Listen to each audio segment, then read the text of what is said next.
But yeah, I'll you know, having an easy game to play, it's not a bad thing. Okay, here's something I'd like to discuss really right at the start. So this model kit, it has this is the this is the buttocks and like the thigh, I guess, like the upper thigh of the model, right? But it actually comes with a second pair that was, I assume, the original model kit, like the original Bullet Knights, not Executioner, this is Executioner, Bullet Knights, something or other.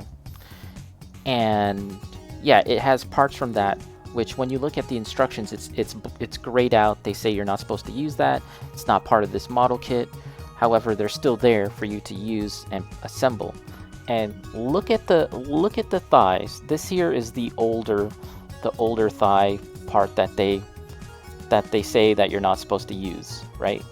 I just assembled that this morning because I was like, huh? Wait, there's extra parts here. Let me take a look. And now, please observe the one that the model kit actually wants you to use. Do you guys see a difference here?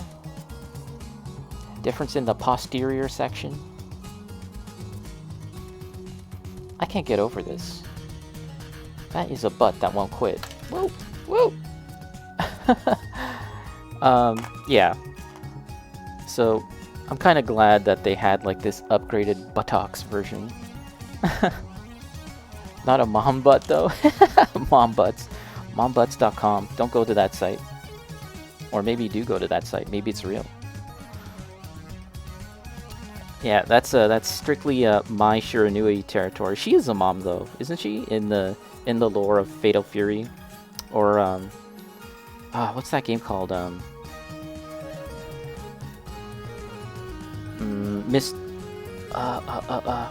Mark of the Wolves.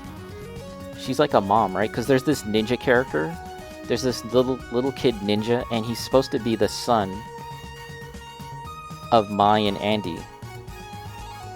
Did you guys ever play that game? Mark of the Wolves? Actually, at EVO, they announced that they're making a sequel to Mark of the Wolves, which is really cool. That's kind of like Garu Mark of the Wolves is essentially...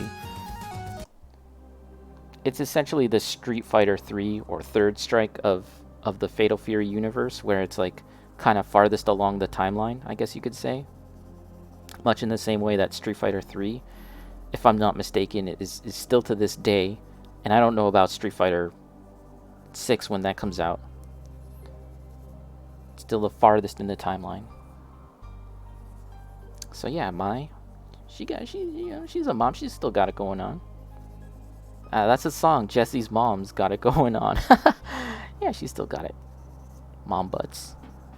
I'm sure that was not the intent of the designers when they were making that kit, but nevertheless, she has been afflicted with mom butt. SF3 is in a weird place. Yeah, not slide. Isn't it in the farthest along the timeline? But then they keep on slotting in games prior to that, like SF4 and 5 and possibly 6?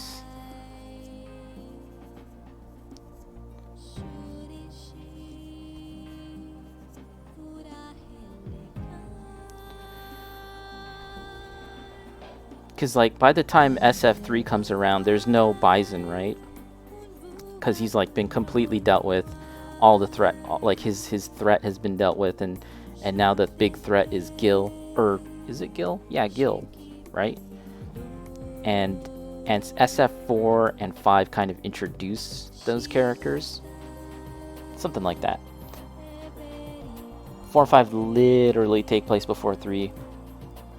Or like 3 is also during them. 6 is apparently future. Interesting. So then, well, an indeterminate amount of years have passed between 5 and 6, and then 3 is in between them. Interesting. So Luke then is a tad older, I suppose. Although he still looks effectively the same. All the characters look more or less the same, kind of.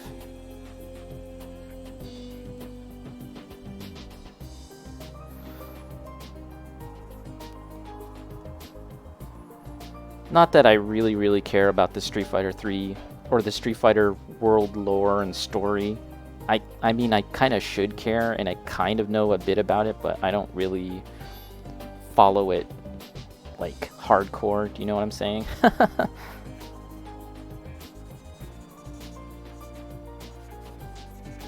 I kind of wish I cared, but I don't. Like, when the story mode for SF5 came out, remember how it came out like a year and a half later, 2 years later or something? I was like, let's check this shit out. And then I realized, wait, I don't care.